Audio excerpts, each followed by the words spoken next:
Hi friends, welcome back. So ಎಲ್ಲ ಹೇಗಿದ್ದಾರೆ? I hope ಎಲ್ಲರೂ ಚೆನ್ನಾಗಿರೋ ಅಂತ ಅನ್ಕೊಂಡಿದ್ದೀನಿ. ಸೊ ತುಂಬಾ ವಿದ್ಯಾರ್ಥಿಗಳು ಏನು ಮೆಡಿಕಲ್ ಸೀಟ್ಗೆ ಪಾರ್ಟಿಸಿಪೇಟ್ ಮಾಡ್ತಾ ಇದ್ರಿ ಅಲ್ವಾ, ಮತ್ತೆ ಇವಾಗಲೂ ಕೂಡ ಮಾಡ್ತಾ ಇದ್ದೀರಾ. ಬಟ್ ಅದರಲ್ಲಿ ತುಂಬಾ ಸ್ಟೂಡೆಂಟ್ಸು ಮೆಡಿಕಲ್ನ ತಮ್ಮ ಫಸ್ಟ್ ಪ್ರಿಯಾರಿಟಿ ಆಗಿ ಇಟ್ಟಿದ್ದೀರಾ ಅಲ್ವಾ. ಸೊ ಫಸ್ಟ್ ಪ್ರಿಯಾರಿಟಿ ಆಗಿ ಮೆಡಿಕಲ್ನ ಇಟ್ಬಿಟ್ಟು ಸೆಕೆಂಡ್ ಪ್ರಿಯಾರಿಟಿ ಆಗಿ ನಿಮ್ಮ KCT ಕೋರ್ಸಸ್ಗಳೇನಿದಾವೆ ಅಂದರೆ ಇಂಜಿನಿಯರಿಂಗ್ ಆಗಿರ್ಬೋದು, ವೆಟರ್ನರಿ, ಅಗ್ರಿಕಲ್ಚರ್, ಸೊ ಈ ರೀತಿ KCT ಕೋರ್ಸಸ್ಗಳನ್ನ ಆ್ಯಡ್ ಮಾಡಿದ್ರಿ. ಬಟ್ ನಿಮಗೆ ಈ ನಿಮ್ಮ KCT ಥರ್ಡ್ ರೌಂಡ್ ಏನಾಯ್ತಲ್ವಾ, ಸೊ ಆ ಒಂದು ಥರ್ಡ್ ರೌಂಡಲ್ಲಿ KCT ರಿಲೇಟೆಡ್ ಕೋರ್ಸು ಸಿಕ್ಕಿಬಿಟ್ಟಿತ್ತು. ಅಂದರೆ ಅದು ಇಂಜಿನಿಯರಿಂಗ್ಗೆ ಸಿಕ್ಕಿರಲಿ ಅಥವಾ ಅಗ್ರಿನೇ ಸಿಕ್ಕಿರಲಿ ಅಥವಾ ಯಾವುದೇ ಕೋರ್ಸ್ ಸಿಕ್ಕಿರಲಿ KCT ಅಂಡರಲ್ಲಿ. ಸೊ ಈ ರೀತಿ ಕೋರ್ಸು ಅಲರ್ಟ್ ಆಗಿತ್ತಲ್ವ ನಿಮಗೆ. ಮತ್ತೆ ನಿಮ್ಮ ಈ ಒಂದು KCT ಥರ್ಡ್ ರೌಂಡಲ್ಲಿ ಏನು ಸೀಟ್ ಸಿಕ್ಕಿತ್ತು, ಸೊ ಆ ಒಂದು ಸೀಟ್ಗೆ ನೀವು ಅಡ್ಮಿಷನ್ ಕಂಪಲ್ಸರಿ ಆಗಲೇಬೇಕಿತ್ತು ಅಂತ KA ಕಡೆಯಿಂದ ರೂಲ್ಸ್ ಇತ್ತು. ಅಫ್ಕೋರ್ಸ್ ನೀವು ಆಲ್ರೆಡಿ ಆ ಒಂದು ಸೀಟ್ಗೆ ಅಡ್ಮಿಷನ್ ಆಗಿರ್ತೀರ. ಸೊ ನೀವು ಅಡ್ಮಿಷನ್ ಆದರೂ ಕೂಡ ನಿಮಗೆ ಮತ್ತೆ ನೀಟ್ ಕೌನ್ಸಿಲಿಂಗಲ್ಲಿ ಪಾರ್ಟಿಸಿಪೇಟ್ ಮಾಡೋಕ್ಕೆ ಚಾನ್ಸನ್ನು ಕೊಡ್ತೀವಿ ಅಂತ ಹೇಳಿದರು KA ಅವರು ಅಲ್ವಾ. ಸೊ ನೀವೇನಾದರೂ ಏನು ಮೆಡಿಕಲ್ ಸೀಟನ್ನು ನಿಮ್ಮ ಆಪ್ಷನ್ ಎಂಟ್ರಿಯಲ್ಲಿ ಇಟ್ಟು 1 ಲಕ್ಷ ರೂಪಾಯಿ ಕಾಸ್ಟ್ ಆ್ಯಂಡ್ ಡೆಪಾಸಿಟ್ ಏನು ಕಟ್ಟಬೇಕಿತ್ತಲ್ವಾ, ಸೊ ಆ ಒಂದು 1 ಲಕ್ಷ ರೂಪಾಯಿ ಕಾಸ್ಟ್ ಆ್ಯಂಡ್ ಡೆಪಾಸಿಟನ್ನು ಪೇ ಮಾಡಿದರೆ ಇವಾಗ KCT ಥರ್ಡ್ ರೌಂಡಲ್ಲಿ ಏನು ಸೀಟ್ ಸಿಕ್ಕಿತ್ತಲ್ವಾ, ಸೊ ಅದಕ್ಕೆ ಅಡ್ಮಿಷನ್ ಆಗಿದ್ರೆ ಅಂತಂದರೆ ಮತ್ತೆ ನಿಮಗೆ ಈ ಒಂದು ಸೆಕೆಂಡ್ ರೌಂಡ್ ನೀಟ್ ಕೌನ್ಸಿಲಿಂಗ್ ಪ್ರೊಸೆಸಲ್ಲಿ ನಿಮಗೆ ಪಾರ್ಟಿಸಿಪೇಟ್ ಮಾಡೋಕ್ಕೆ ಚಾನ್ಸನ್ನು ಕೊಡ್ತೀವಿ ಅಂತ KA ಅವರು ಹೇಳಿದರು. ಸೊ ಅವರು ಹೇಳಿರೋ ಹಾಗೆಯೇ ಚಾನ್ಸನ್ನು ನಿಮಗೆ ಮತ್ತೆ ಕೊಟ್ಟಿದ್ದಾರೆ. ಸೊ ಪಾರ್ಟಿಸಿಪೇಟ್ ಮಾಡೋಕ್ಕೆ ಏನೆಲ್ಲ ನೆಕ್ಸ್ಟ್ ಪ್ರೊಸೆಸನ್ನು ನೀವು ಮಾಡಬೇಕು ಅನ್ನೋ ಒಂದು ರೂಲ್ಸನ್ನು ಕೂಡ ತಿಳಿಸಿದ್ದಾರೆ KA ಅವರು. ಓಕೆನಾ. ಸೊ ಈ ಒಂದು ನೋಟಿಫಿಕೇಶನಲ್ಲಿ ಎಲ್ಲ ಇದೆ.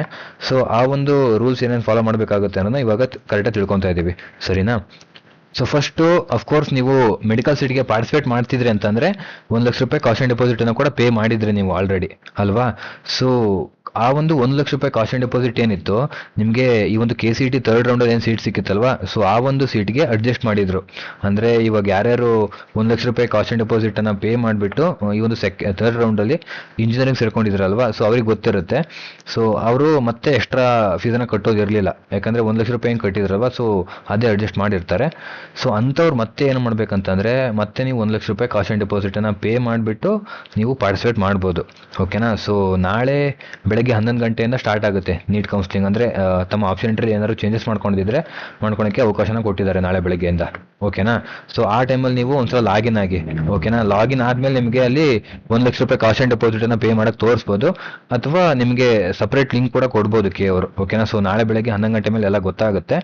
ಸೊ ವೆಬ್ಸೈಟನ್ನು ಆವಾಗ ಚೆಕ್ ಮಾಡ್ತಾ ಇರಿ. ಓಕೆನಾ.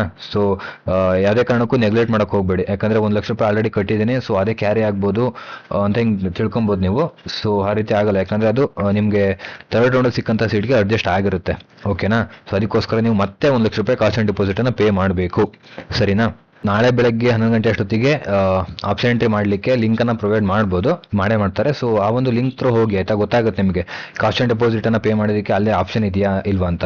ಇಲ್ಲ ಅಂತ ಅಂದರೆ ನಿಮಗೆ ಸಪ್ರೇಟ್ ಒಂದು ಲಿಂಕನ್ನು ಕೂಡ ಪ್ರೊವೈಡ್ ಮಾಡ್ತಾರೆ KA ಅವರು. ಓಕೆನಾ. ಸೊ ಐ ಹೋಪ್ ಈ ಒಂದು ವಿಡಿಯೋ ನಿಮಗೆ ಇನ್ಫಾರ್ಮೇಟಿವ್ ಆಗಿದೆ ಅಂತ ಅನ್ಕೊಂಡಿದ್ದೀನಿ. ಸೊ ಯಾರಿಗೆಲ್ಲ ಇನ್ಫಾರ್ಮೇಟಿವ್ ಆಗುತ್ತಲ್ವಾ, ಸೊ ಅವರಿಗೆ ಮೊದಲು ಈ ಒಂದು ವಿಡಿಯೋನ ಶೇರ್ ಮಾಡಿ. ಓಕೆನಾ. ಸೊ ಯಾರಾದರೂ ಮೊದಲನೇ ಬಾರಿ ವಿಸಿಟ್ ಮಾಡ್ತಾ ಇದ್ದಾರೆ ಅಂತಂದರೆ ಇವಾಗ ಸಬ್ಸ್ಕ್ರೈಬ್ ಮಾಡ್ಕೊಂಡು ಸಪೋರ್ಟ್ ಮಾಡಿ. ಸೊ ಗೈಸ್, ಇನ್ನೊಂದು ಇಂಪಾರ್ಟೆಂಟ್ ಆದಂಥ ಇನ್ಫಾರ್ಮೇಷನ್ ಜೊತೆ ನಿಮ್ಮ ಮುಂದೆ ಮತ್ತೆ ಸಿಗ್ತೀನಿ. ಅಲ್ಲಿವರೆಗೂ ನಮಸ್ಕಾರ.